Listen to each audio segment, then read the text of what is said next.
todo caso pidan ayuda a la facultad,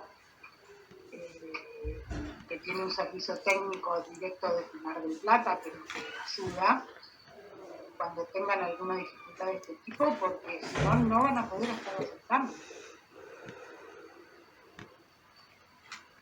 Estamos en la virtualidad. La virtualidad requiere de esto, de la computadora, de internet, de una cámara y de un sonido.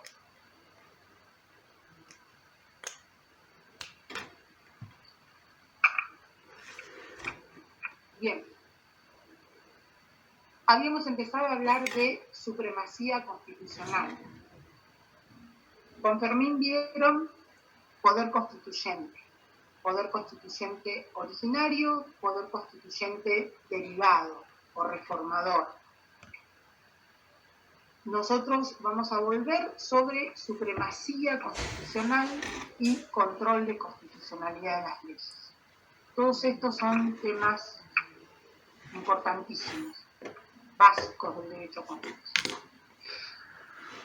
Dijimos que la supremacía arrancaba de un doctrinario austríaco que era Hans Kelsen. Hans Kelsen nos habla de la pirámide jurídica, que en todo Estado hay una pirámide jurídica y en el vértice de esa pirámide está la Constitución del Estado. Dijimos que cuando habla de este concepto de supremacía constitucional se está refiriendo a la Constitución formal, es decir, a la Constitución escrita, codificada, reunida en un único cuerpo legal. Esa Constitución está en el vértice de la pirámide. ¿Qué significa eso? Que todas las normas jurídicas de ese Estado están subordinadas a esa ley máxima, a esa ley suprema. ¿Y por qué la Constitución es la ley suprema o la ley máxima? Porque es lo que ese pueblo ha querido darle a ese Estado. Es decir, ¿qué forma va a tener el Estado? Piensen, por ejemplo, en el Estado de Israel. Cuando Israel, después de tantos siglos de peregrinar como un pueblo nómade, finalmente se asienta en un territorio y decide crear el Estado de Israel, bastante reciente a nuestros tiempos. Ahí la sociedad israelí decide cómo quiere que sea ese Estado. ¿Y dónde lo pone eso? En la Constitución. Dicta su Constitución y establece cómo quiere que sea el Estado. Si va a ser una forma de gobierno presidencialista, si va a ser una forma parlamentaria, si va a ser una forma de Estado federal, si va a ser una confederación, si va a ser un Estado unitario, si va a tener distintos centros decisionales de poder, etcétera, etcétera. Todo eso va a quedar plasmado, por eso se llama poder constituyente originario. ¿Por qué es originario? Porque es lo que esa sociedad, cuando funda el Estado, quiere que el Estado sea. Y eso queda plasmado en la primera constitución escrita, en la constitución formal. Piensen que el poder constituyente originario puede ser fundacional o puede ser revolucionario. Por ejemplo, la Revolución Rusa de 1917. Ellos tenían en la época de los zares una constitución formal. ¿Qué decía la constitución formal? Bueno, que la autoridad era los zares, sistema monarquías absolutas, hereditarias, etcétera, etcétera. Ese era el poder constituyente originario de Rusia. Pero luego de la Revolución Rusa, cambia, se transforman todas, se transforma la sociedad, se transforma la política, se transforma la economía. Es decir, todas esas transformaciones que produce la revolución también producen una transformación de la sociedad, de cómo es esa sociedad desde el punto de vista político y jurídico. Entonces ahí vamos a tener la Constitución rusa posterior a la revolución, va a ser un poder constituyente también originario, pero revolucionario, porque cambió las estructuras. Pero también es un poder constituyente originario, porque esa nueva sociedad en esa constitución va a plasmar lo que quieren ahora como nueva sociedad. Bien, entonces tenemos esa ley suprema, que es suprema porque precisamente es la exteriorización del poder constituyente originario, y dijimos que la razón de validez, porque hablamos de supremacía, es que la validez de cada norma inferior la va a encontrar en esa ley superior. Es decir, si el Congreso dictó una ley, la pudo dictar porque la Constitución Suprema establece que el Congreso es el órgano que podrá sancionar leyes. Si el Poder Ejecutivo dictó un decreto, será válido ese decreto en la medida que responda a lo que la Constitución dice de cómo el Poder Ejecutivo podrá dictar leyes sobre qué materias.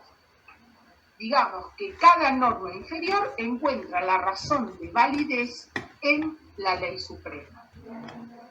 Pero también dijimos que esa concepción de Kelsen se modificó en el año 1994 con la última reforma constitucional. Y ahí hablamos del sistema del monismo y del dualismo. Quiere decir que en la reforma del 94 se incorporaron el orden jurídico internacional de los tratados de derechos humanos. Quiere decir que a la Constitución, que estaba solita en el vértice de la pirámide, le entramos a agregar los tratados internacionales de derechos humanos que firmó nuestro país, generalmente de tipo multilateral, con otros estados. De modo tal que pasamos a un sistema de monismo jurídico. Quiere decir, ya no hay dos órdenes jurídicos, el interno, el de nuestro país, todas las normas de nuestro país, sino que también le sumamos todas las normas de carácter internacional vinculadas a derechos humanos que nuestro país firmó con otros países. Y de eso hicimos un solo sistema jurídico, por eso se llama monismo, mono es uno. O sea, no hay dos órdenes jurídicos, sino un solo sistema jurídico, el monismo jurídico. ¿Y qué significa eso? Que ese vértice de toda la pirámide ahora lo comparte la Constitución con los tratados de derechos humanos que aparecen mencionados en el artículo 75, inciso 22. También recordemos que no todos los tratados de derechos humanos que firmó nuestro país están incorporados en ese artículo, porque después del 94 Argentina siguió firmando otros tratados de derechos humanos. Entonces, ahí figuran 11, hoy en la actualidad tenemos 13 tratados de derechos humanos internacionales. De modo que se ha modificado la supremacía constitucional de Kelsen y se ha creado lo que Vidal Campos denomina el bloque federal de constitucionalidad. Bloque federal de constitucionalidad. ¿Por qué? Porque a la Constitución es como si le hubiéramos agregado todos esos derechos humanos nuevos que surgen de esos tratados internacionales que nuestro país firmó. Si nosotros, por ejemplo, no teníamos ningún derecho vinculado al derecho de réplica, a partir de haber firmado, por ejemplo, el Pacto de San José de Costa Rica, tenemos ese derecho de réplica. ¿Por qué? Porque está en ese pacto, aunque no esté en el texto de nuestra Constitución. Por eso hablamos... Sí. ¿A qué se modifica que no se escuchar la supremacía constitucional? ¿A qué se modifica? La supremacía constitucional que habíamos hablado, que había establecido Kelsen, que solamente la Constitución era la ley suprema, con la reforma del 94 se modifica y ahora a la Constitución comparte con los tratados internacionales de derechos humanos ese lugar de supremacía. Quiere decir que todos los derechos que surgen de nuestra Constitución, ahora tenemos muchos más derechos para los habitantes porque surgen de esos tratados internacionales, los tratados que ha firmado el país y que agregan más derechos. Les ponía el ejemplo del derecho de réplica. El derecho de réplica no estaba en el texto de la Constitución, pero sí estaba en el Pacto de San José. Quiere decir que es un derecho que se sumó, aunque no lo encontremos en los artículos de la Constitución, es un derecho que podemos utilizar, hacer valer, proteger, porque surge de un tratado internacional que tiene supremacía constitucional. Como el fallo que vimos en la clase pasada. Exactamente, Mariano, tal cual. Cuando hablamos del fallo en Vejean Neustadt y en Vejean Sofovich. Ahí es donde ejerce el derecho de réplica. Después se los voy a subir para que los lean a los fallos. Esa supremacía, entonces, ahora está encabezada por la Constitución más los tratados internacionales de derechos humanos. Por debajo de ella, vamos a encontrar al resto de los tratados internacionales que no son de derechos humanos y a los concordatos con la Santa Sede. Atención. Quiere decir que los tratados internacionales que ha firmado nuestro país, que no se vinculan a derechos humanos, que pueden ser tratados de comercio, tratados limítrofes, es decir, que no contengan ningún derecho para los habitantes, esos son infraconstitucionales, quiere decir, están por debajo de la Constitución y de los tratados de derechos humanos. Y en ese segundo escalón encontramos los tratados internacionales que no son de derechos humanos, más los concordatos con la Santa Sede. ¿Qué son los concordatos con la Santa Sede? Los concordatos reciben ese nombre los tratados que firma cualquier país con el Estado del Vaticano. Se denominan concordatos. Nosotros tenemos un concordato muy, muy importante que fue firmado en el año 1966. Gobierno de facto del general Onganía. En realidad se firma en el gobierno de facto, pero ya se había como estructurado durante el gobierno de Frondizi, pero fue pasando el tiempo y se termina firmando en el 66 en el gobierno de Onganía. ¿Por qué este concordato con la Santa Sede es importante para nuestro país? Es importante porque se pone fin a un derecho que estaba en la Constitución, que se llama el derecho de patronato. ¿Qué era el derecho del patronato?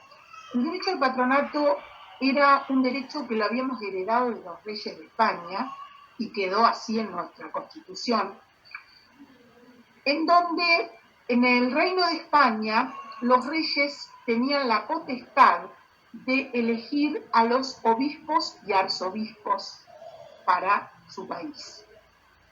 Quiere decir que la autoridad política nombraba a los mayores jerarquías de la Iglesia Católica. Recuerden que los reyes de España eran católicos y que trataron de unificar todo el reino de España, inclusive los virreinatos, bajo el catolicismo. De modo tal que el Vaticano les había dado esta facultad para poder nombrar a los obispos y arzobispos en el país. Ese principio lo pasan al virreinato. Cuando el virreinato del Río de la Plata desaparece y tenemos nuestras propias instituciones y autoridades, ese derecho pasa a ser ejercido por el presidente de la Nación, con el acuerdo de la Cámara del Senado. Quiere decir que el presidente va a tener una atribución en la Constitución originaria, que es la de poder nombrar a los obispos y arzobispos en la República Argentina.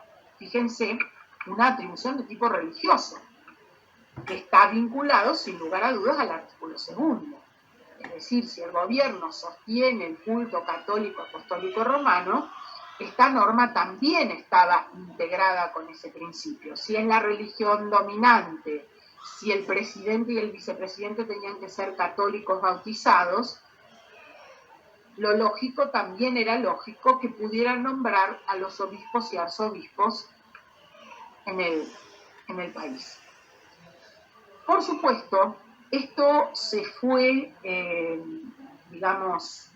trajo enormes consecuencias que las vamos a estudiar a lo largo de la historia, empezando por Rivadavia, después por Roca, las dos presidencias de Roca, después por Marcelo T. Alvear y finalmente por Perón. Problemas enormes entre el Vaticano y nuestro país. Las relaciones con el Vaticano fueron generalmente malas por este tema del patronato.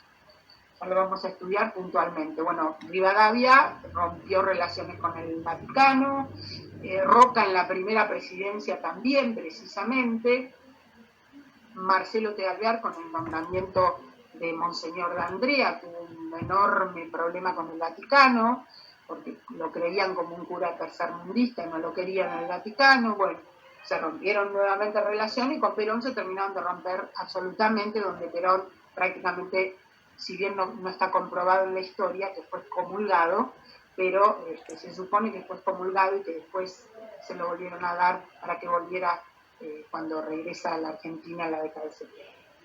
Pero bueno, todo esto trajo, el patronato trajo todos estos enormes problemas a lo largo de la historia.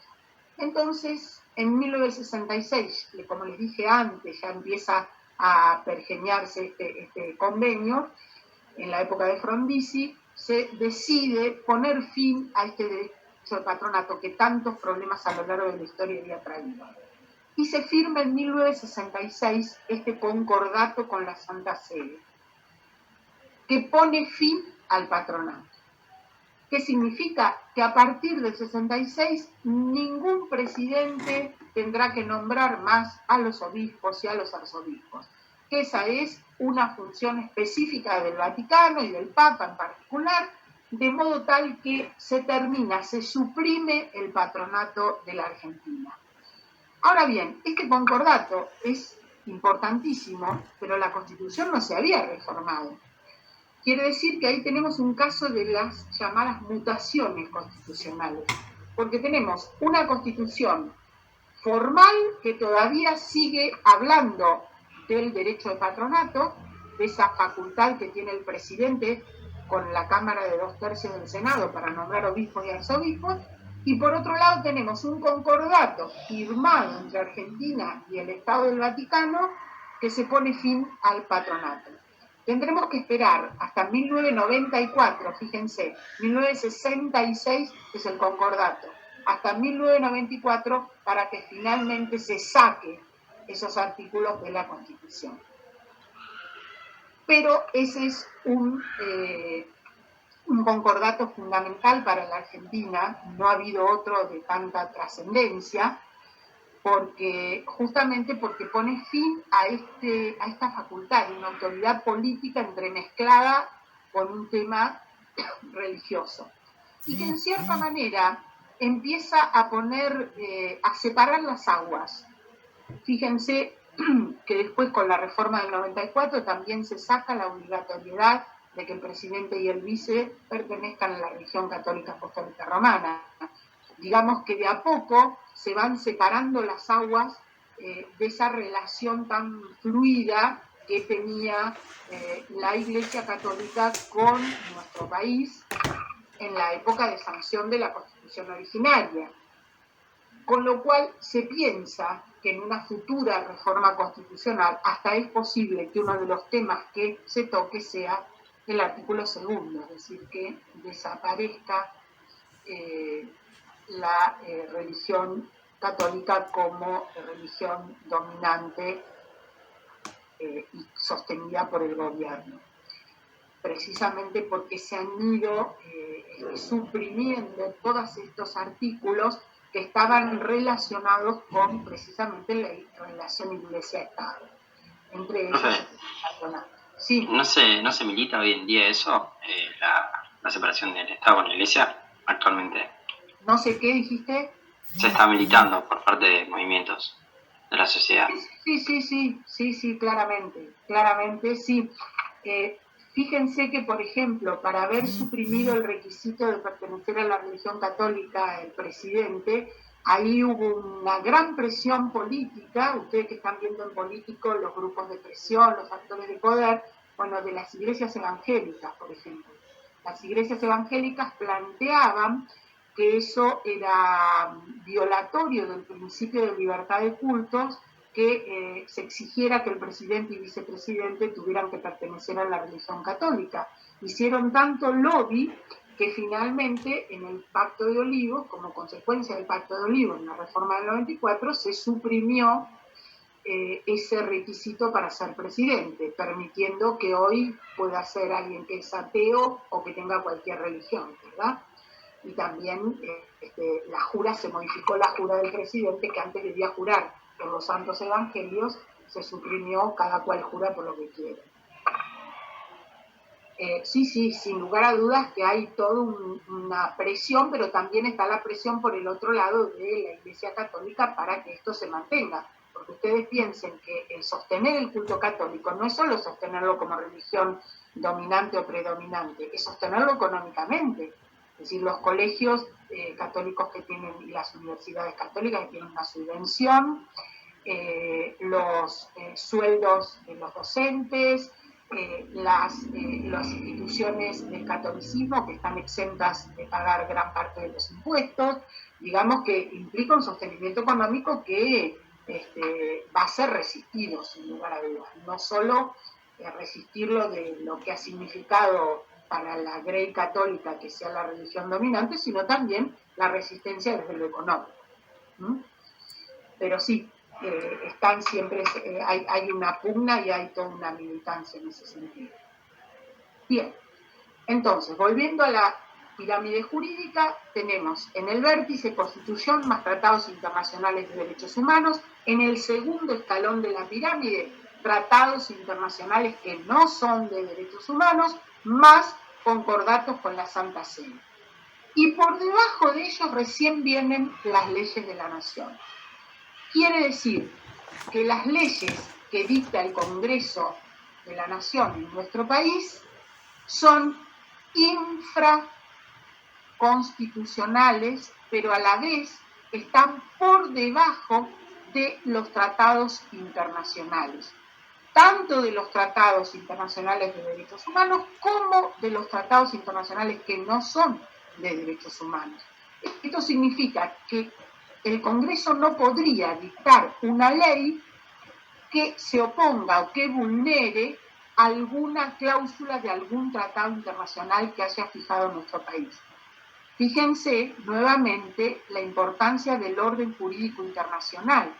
Quiere decir que el orden jurídico internacional ha venido a posicionarse más arriba que nuestras propias leyes nacionales. Esto es una de las cosas que se discute desde el punto de vista de la soberanía, es decir, cómo se ha permitido este bloque federal de constitucionalidad que ha venido a dejar en un plano jerárquicamente inferior a las leyes nacionales frente a los tratados internacionales que significan el orden jurídico internacional. Quiere decir que normas de afuera, normas exteriores, están por encima de normas nacionales. Y después de eso, bueno, bajen todas las normas que quieran, decretos del Poder Ejecutivo, resoluciones, ordenanzas, para armar todo el sistema normativo jurídico. Pero lo que más importa en la supremacía son estos tres niveles. El nivel de supremacía, que ya no quedó sola la Constitución, que se le incorporaron estas normas externas vinculadas a derechos humanos. El segundo nivel, que son tratados internacionales que no son de derechos humanos y concordatos. Y por último, las leyes de la nación. Los tratados internacionales que no son de derechos humanos son infraconstitucionales, pero son supralegales. Están por encima de las leyes. Esto surge del artículo 75, inciso 22. Del mismo artículo donde están enumerados los tratados de derechos humanos, surge que los tratados son superiores a las leyes. Y eso es producto del fallo que expliqué en la clase anterior, de Mejian con Sofovich, donde la Corte le dice a Mejian, usted puede utilizar el derecho de réplica porque está en un tratado internacional, aunque el Congreso no haya dictado una ley para incorporarlo al orden jurídico interno, esa norma es operativa y ya se puede ejercer. Quiere decir, el tratado internacional está por encima de la ley, no necesita de una ley nacional para incorporarse al orden jurídico interno. Es operativo per se. ¿Está claro? ¿Lo entienden a eso? Es fundamental, porque cambia el sistema.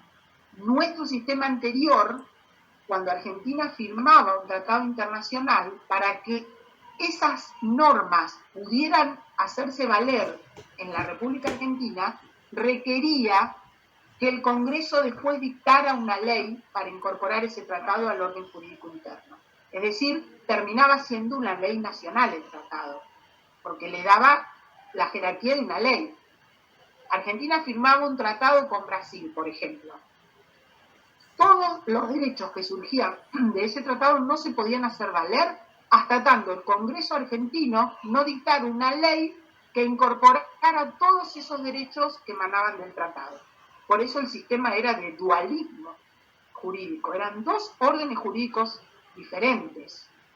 El orden internacional, perfecto, usted firme lo que quiera, pero para que tenga valor en el país, tiene que ser a través de una ley. Si ahí volvía el orden jurídico interno. Cuando se produce la reforma del 94, ya no tenemos dos órdenes jurídicos.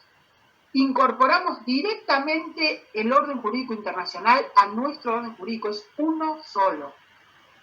Y el orden jurídico internacional prevalece por sobre el derecho interno. Si un tratado internacional tiene jerarquía superior a una ley nacional. ¿Queda claro esto? ¿Lo entienden? ¿Tienen alguna pregunta? Bien. Ahora que tenemos claro esto de la supremacía, que parece muy académico, muy técnico, no es ni académico ni técnico.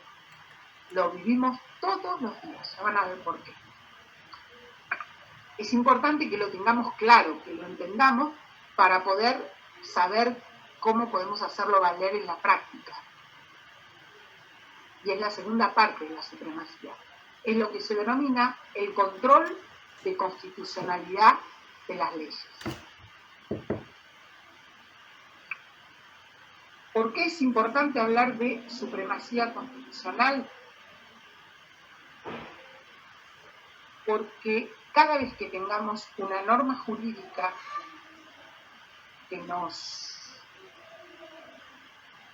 lesione, que nos vulnere, que violente algún derecho, vamos a tener la posibilidad de plantear si esa norma contraría algún derecho reconocido en la Constitución o también en los tratados de derechos humanos.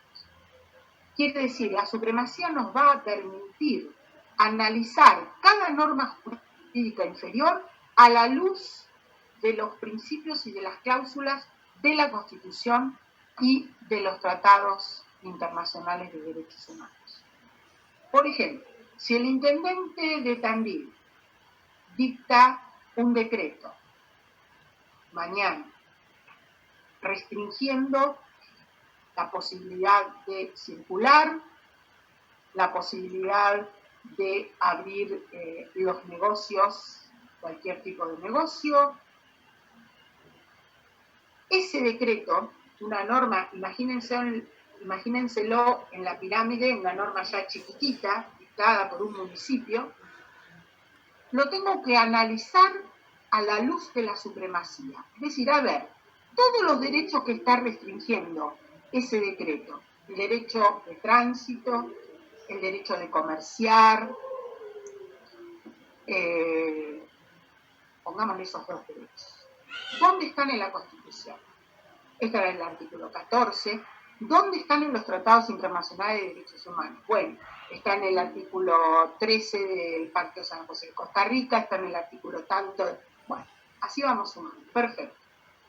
Ese decreto del intendente va en contra de lo que dicen esos artículos que reconocen nuestros derechos humanos fundamentales. Sí. Entonces, tengo la posibilidad de que esa norma jurídica sea declarada inconstitucional. ¿Por qué inconstitucional? Porque se opone, porque va en contra, porque vulnera, porque violenta algún artículo o alguna cláusula constitucional. Perfecto. Ahora, ¿cómo hacemos para que eso sea declarado inconstitucional y no se me aplique? Bien, esta es la segunda parte de la supremacía, que es lo que se denomina el control de constitucionalidad de la ley. Entonces nos tenemos que plantear, en primer lugar, ¿quién de los poderes del Estado tiene la función de ejercer el control de constitucionalidad de la ley? ¿Será el Ejecutivo? ¿Será el Legislativo? ¿Será el Judicial? ¿Y qué en un Estado federal? ¿Quién lo ejercerá? ¿Lo ejercerá las autoridades nacionales? ¿Lo ejercerán las autoridades provinciales? ¿Lo podrá ejercer una autoridad municipal? Todo esto se engloba dentro de este tema que es el control de constitucionalidad de la ley. Vamos a empezar a analizar qué pasa si el control de constitucionalidad de la ley se lo damos a un órgano político. ¿Cuáles son los órganos políticos? Los que resultan electos por voto popular, es decir, el legislativo o el ejecutivo. ¿Qué les parece? Pensemos que haya que analizar una ley que salió ahora en el Congreso que dice que grava a todo aquel que tuviera una propiedad que superara el $1.000.000, tendrá que pagar un impuesto de excepción por la pandemia de el 50%. Yo quiero que declaren urgente la inconstitucionalidad de esa ley. ¿Se los daría a los órganos políticos que lo declaren? Es decir, al Congreso o al Ejecutivo. ¿Qué piensan ustedes?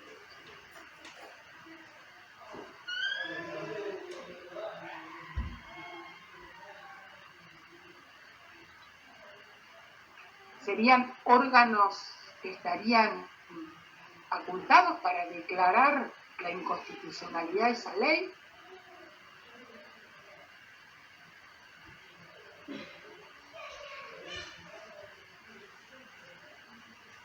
En este caso hablamos de una ley dictada por el Congreso. El propio Congreso podría declarar la inconstitucionalidad, el presidente podría declarar la inconstitucionalidad. No convendría, creo yo. ¿Quién habla? Bautista Dietrich. No te veo, Bautista. No tengo cámara, tengo micrófono solamente. Dale, perfecto. Perfecto, ¿por qué decís que no convendría? Y porque nos regiríamos solamente con el interés político, más que con el interés por ahí de todos. Bien, lo mirás por el interés político. Y a ver si con eso mismo que dijiste no me estás diciendo lo que estoy esperando que me digas. La dictó el Congreso.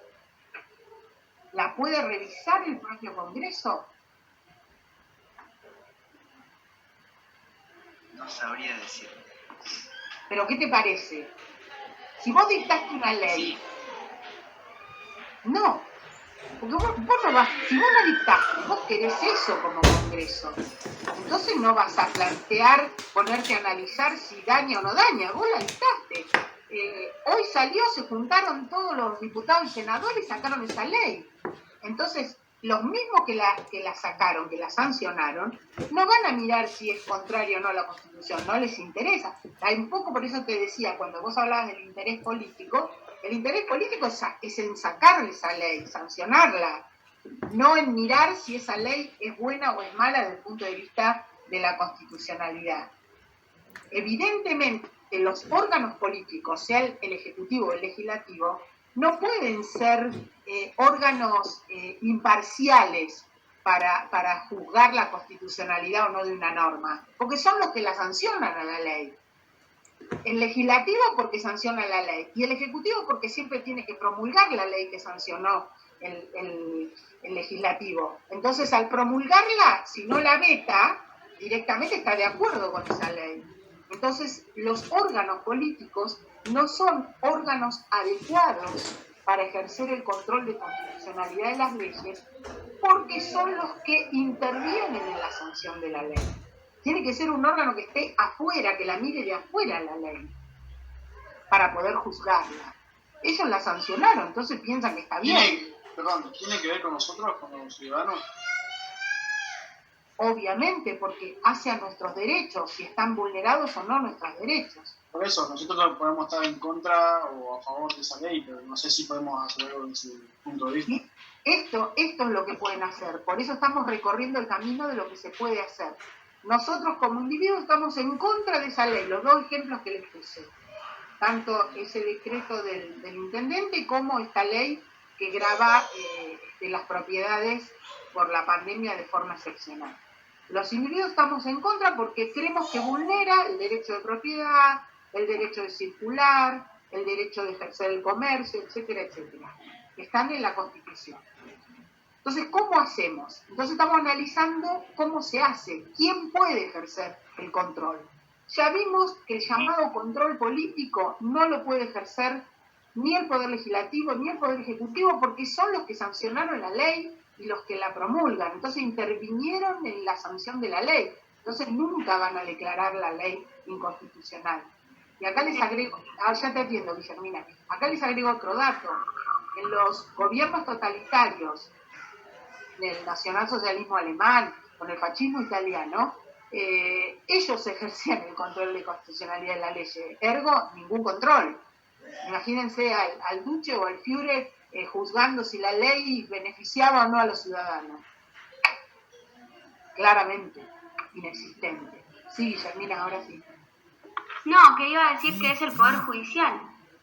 Bien, ahora vamos. Es el Poder Judicial, precisamente. Pero quería que primero lo pensaran antes de que yo lo dijera. Entonces, el control político no existe, no sirve como tal. Sin embargo, hay un solo caso de control político que funciona en el mundo y que es en Francia. En Francia, dentro de la órbita del Poder Ejecutivo, funciona un tipo de control político. ¿Por qué se llama político? Porque está dentro de la órbita del Poder Ejecutivo. El órgano se denomina Consejo de Estado francés.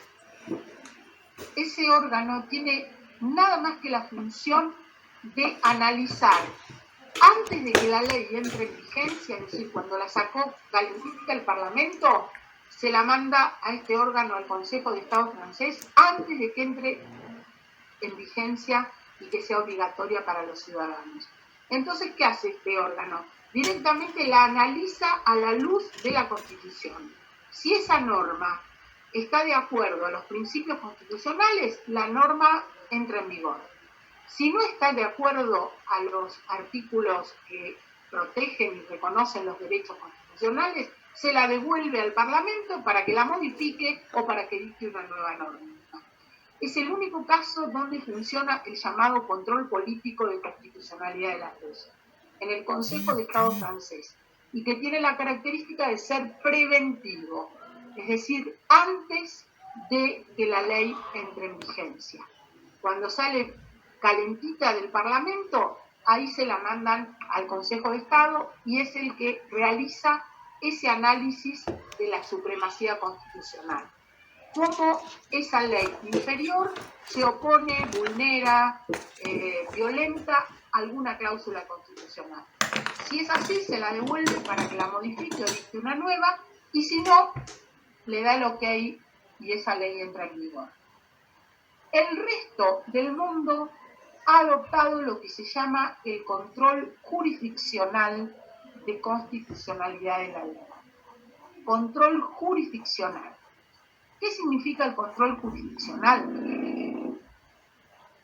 Que la constitucionalidad o no de una norma jerárquicamente inferior va a estar a cargo de un órgano judicial. Cuidado con esto. Órgano judicial no significa que sea poder judicial. Puede ser un órgano que funciona dentro del poder judicial, pero que no es el poder judicial. O puede ser el poder judicial. O puede ser todo el poder judicial, o puede ser una parte del poder judicial. Porque acá vienen los distintos subsistemas. Entonces, se ha entendido que el órgano verdadero para juzgar la constitucionalidad de una norma es el órgano judicial. ¿Por qué? Primero porque es un órgano independiente, que no interviene en la sanción de una ley como interviene el legislativo y el ejecutivo. Además, está formado por abogados que conocen las leyes y es un órgano independiente del poder político. No resultan electos.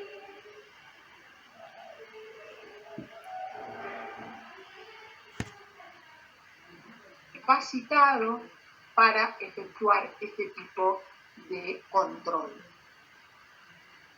O sea que es el juez. Vamos a ver si es el juez. En algunos casos va a ser los jueces, en otros casos va a ser la Corte, en otros casos va a ser un órgano específico dentro del Poder Judicial que va a recibir una denominación especial.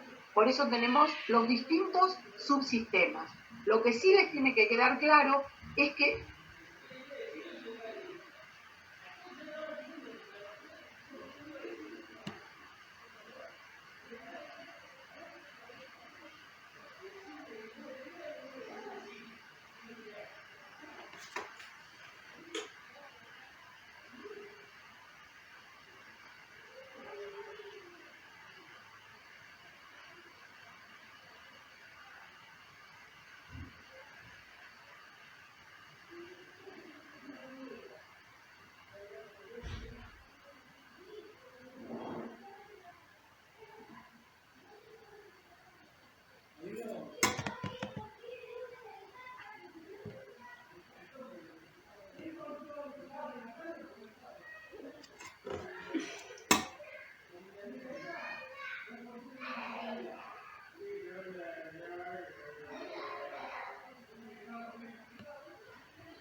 Ma.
intervienen cuando la ley ya está siendo aplicada. Es decir, no es un control preventivo.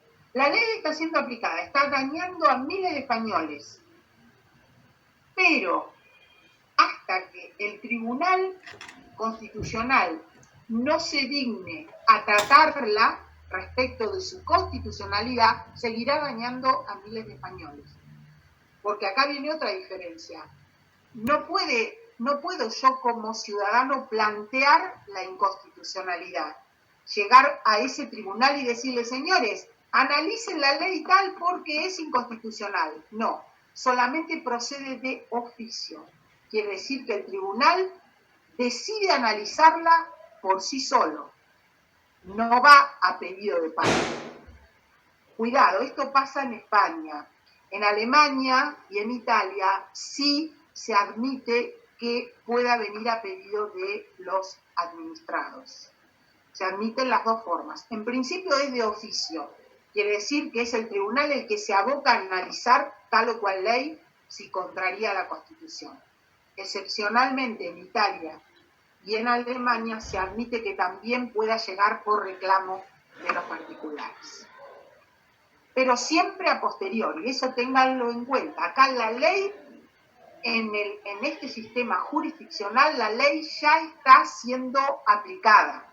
No es antes de que la ley entre en vigor. En todo el sistema jurisdiccional, sea concentrado, sea difuso, sea mixto, hablamos de leyes que están siendo aplicadas, leyes que están en vigencia. Quiere decir que el control de constitucionalidad opera a posteriori, a diferencia del Consejo de Estado francés, que es control preventivo. Estos son jurisdiccional a posteriori. Bien, volvemos al jurisdiccional concentrado. Jurisdiccional concentrado, entonces, opera en gran parte de los países de Europa, es un órgano específico que ese órgano no administra justicia. No le llegan casos para decidir en materia de justicia. La única función que tiene es ejercer la constitucionalidad o no, declarar o no la constitucionalidad de una norma inferior a la Constitución. Quiere decir ejercer control de constitucionalidad de la ley. Nada más. Se dedica a eso solo. ¿Qué efectos produce cuando uno de estos tribunales concentrados, por eso se llama concentrado, porque toda la labor la tienen nada más que ellos? Después está el resto de la justicia, después ellos tienen primera, segunda, corte, todo lo que quieran, esos administran justicia, pero estos tienen esa función sola. ¿Qué efectos produce cuando uno de estos tribunales declara que una ley es inconstitucional porque vulnera artículos de la Constitución Nacional? Automáticamente la ley deja de entrar en vigencia, automáticamente deja de ser aplicada. La ley se declara como inexistente. Eso es lo que se denomina en latín efecto erga omnes, desde el letreo E-R-G-A, erga, O-M-N-E-S,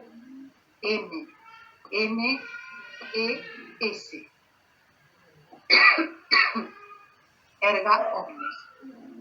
Quiere decir, una vez que el tribunal declara a una ley contraria a la Constitución, esa ley no se aplica para nadie. Se declara como inexistente. Deja de tener vigencia. Les nombro el próximo y lo dejamos para analizar la semana que viene. Control jurisdiccional difuso. Es el caso argentino. Es un caso sui generis, diferente, muy diferente, que puede tener también su mirada hasta de injusticia, si quieren mirarlo, porque en esto se ve justo. El caso del Consejo de Estado francés se ve justo. Bueno, me traen la ley, ya la analicé, sale limpita, cuando vaya a ser cumplida, tengo la certeza de que no violentó derechos. En el caso de los tribunales concentrados, también se ve justo, porque una vez que se miró que esa ley iba en contra de los derechos fundamentales, no se aplica más. Probablemente habrá habido alguien que se perjudicó mientras estuvo siendo aplicada Si se trata de ley penal, por ahí se podrá hacer una aplicación retroactiva más benigna. Si es civil, podrá iniciar un juicio de daño y perjuicio. Pero en general es bastante más justo. El caso argentino plantea, tiene sus pros y sus contras. Desde el punto de vista de la justicia, de la equidad, plantea serias dudas. Se los adelanto y lo vamos a desarrollar la próxima vez. El caso argentino supone difuso. La palabra difuso quiere decir que no está concentrado en alguien, en un órgano, en un órgano específico, sino que lo puede ejercer cualquier juez de la República. Es decir, el control de constitucionalidad de las leyes en la Argentina lo puede ejercer cualquier juez. Quiere decir que si yo pensaba en ese decreto del intendente que iba en contra, que violentaba el derecho a circular del artículo 14, el derecho a comerciar del artículo 14 también, voy y se lo planteo al juez de Tandil, al juez civil de Tandil: señor, declare la inconstitucionalidad del decreto del intendente Lunghi porque esas disposiciones violentan los artículos tal y tal de la Constitución.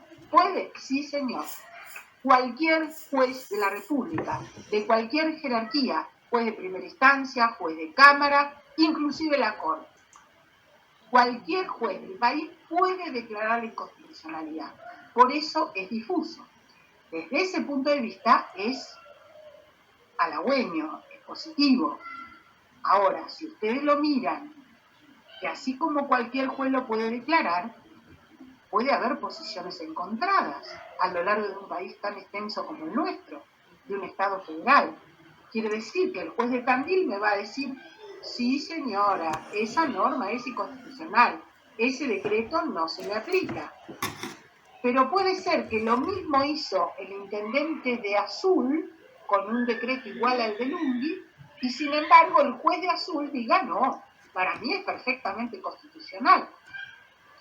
Entonces voy a crear una situación de inequidad, porque los mismos ciudadanos en distintas jurisdicciones, o de acuerdo a la suerte del juez que le tocó, para algunos se revalidó esa ley y esa ley la tiene que cumplir, aunque para otros y para otro juez haya sido declarada inconstitucional.